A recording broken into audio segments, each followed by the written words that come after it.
Hola jóvenes de noveno grado, bienvenidos a la clase de Ciencias Naturales. Espero que estén muy bien. Yo sé que ustedes con algunas dificultades, con algunas limitantes, siempre buscan la manera de conectarse a estas clases. Así que les invito a que estén muy atentos y con toda la disponibilidad de seguir aprendiendo. El tema que vamos a desarrollar el día de hoy son las bacterias. Yo sé que ustedes han escuchado de este tema, han escuchado sobre las bacterias, yo sé que han escuchado sobre que son las causantes de muchas enfermedades, pero aclarando desde el inicio, antes de desarrollar el tema, quiero decirles de que hay bacterias que realmente benefician a otros seres vivos, como por ejemplo a los seres humanos, a nosotros. Y eso lo vamos a desarrollar y lo vamos a explicar de manera más detallada más adelante. Los objetivos de la clase del día de hoy son, primero, entender la clasificación de las bacterias y sus características. También vamos a conocer algunas enfermedades ocasionadas por bacterias con sus respectivos síntomas. ¿Qué son las bacterias? Para contestar esta pregunta, primero hay que saber que en el reino Monera se incluyen todos los organismos formados por células procariotas, es decir que células que no tienen un núcleo definido o carecen de núcleo, como por ejemplo las bacterias. Las bacterias son microorganismos procariotas que presentan un tamaño de unos pocos micrómetros y diversas formas, incluyendo esferas, barras, filamentos curvados y helicoidales. Estos microorganismos son tan diminutos o tan pequeñitos que no los podemos observar a simple vista y para ello hay que apoyarse de un microscopio que es muy usado en los laboratorios. Organización celular bacteriana. Están compuestas por una sola célula que no posee núcleo, ya que carece de una membrana nuclear que encierre el material genético ADN. El ADN es una molécula circular de doble hebra, también llamado cromosoma bacteriano, que está disperso en todo el citoplasma, como en la parte que lo estoy seleccionando. Este cromosoma bacteriano está disperso en todo el citoplasma. Las bacterias tienen una estructura muy sencilla, ya que cuentan con una pared celular rígida y eso va a depender del tipo de bacteria. Tienen una membrana plasmática y tienen una cápsula gelatinosa que está al externo de la pared celular, es decir, que está a la par de la pared celular. Además, en el citoplasma no se encuentran orgánulos membranosos. El único orgánulo que encontramos es el ribosoma y este no tiene membrana. Es aquí donde se produce lo que es la síntesis de proteínas.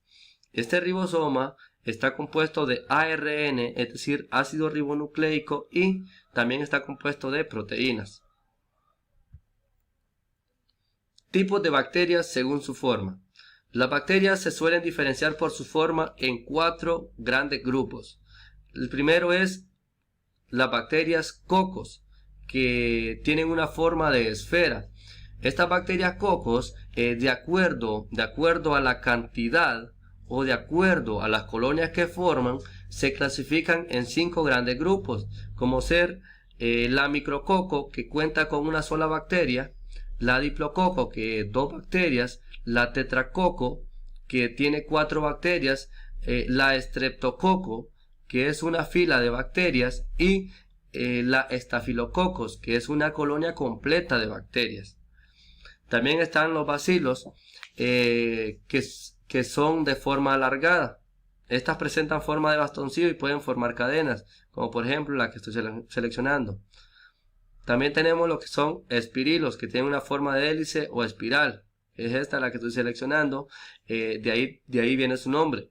Estas bacterias son perjudiciales para la salud del hombre, ya que causan la enfermedad de sífilis o fiebre epidémica.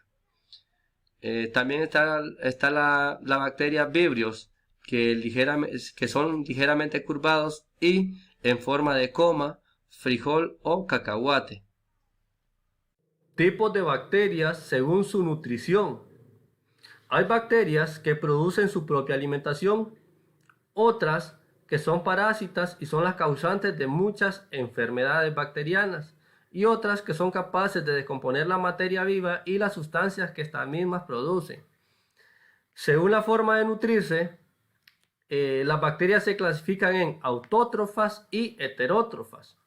Las bacterias autótrofas son bacterias capaces de producir su propio alimento y a la vez benefician otros organismos. Y dentro de estas bacterias tenemos lo que son las fotosintéticas.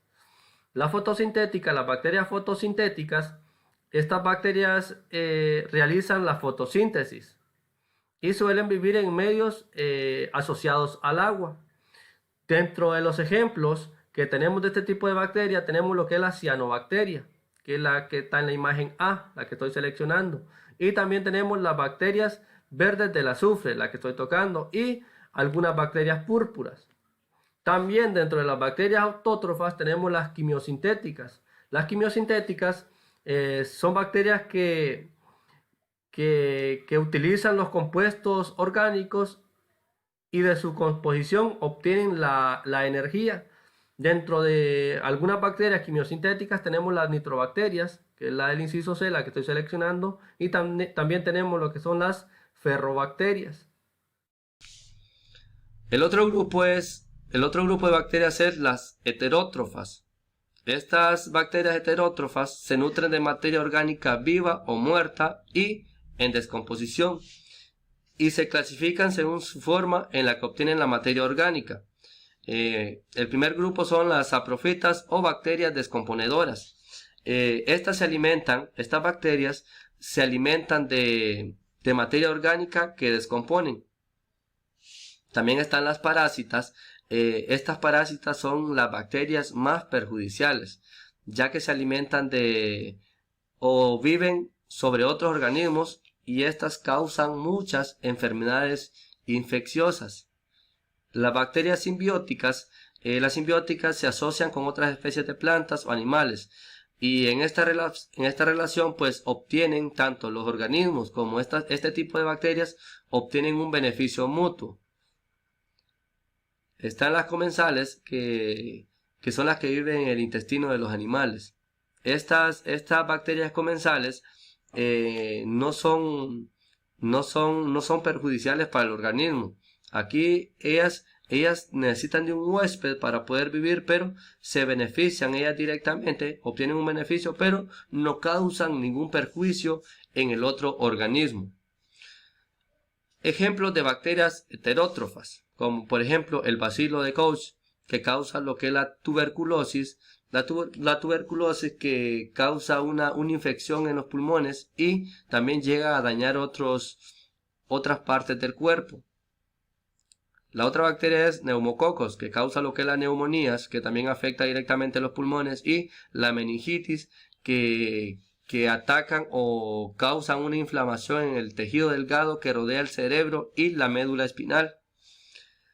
Las bacterias Streptococcus y Staphylococcus, lo que causan estas bacterias son los granitos de pus en la piel, y la salmonela, que causa desintería y fiebre tifoidea. Esta fiebre tifoidea es causada por una infección intestinal. Esta infección intestinal se desarrolla por comida, por agua contaminada o por estar en contacto directo con este tipo de bacterias. Conclusión: las bacterias pueden vivir en agua, tierra, animales o vegetales. Además tienen la capacidad de convertir las sustancias en orgánicas y viceversa, formando parte de todos los ciclos naturales y siendo uno de los organismos muy importantes en el planeta. Hay que recordar que hay bacterias que benefician directamente a los organismos y hay otras que son consideradas parásitos. Hay que saber eso. Para la primera mitad del siglo geológico, nuestros antepasados eran bacterias. La mayoría de las criaturas todavía son bacterias y cada uno de nuestros billones de células es una colonia de bacterias. Esto lo menciona Richard Phillips. Hasta la próxima.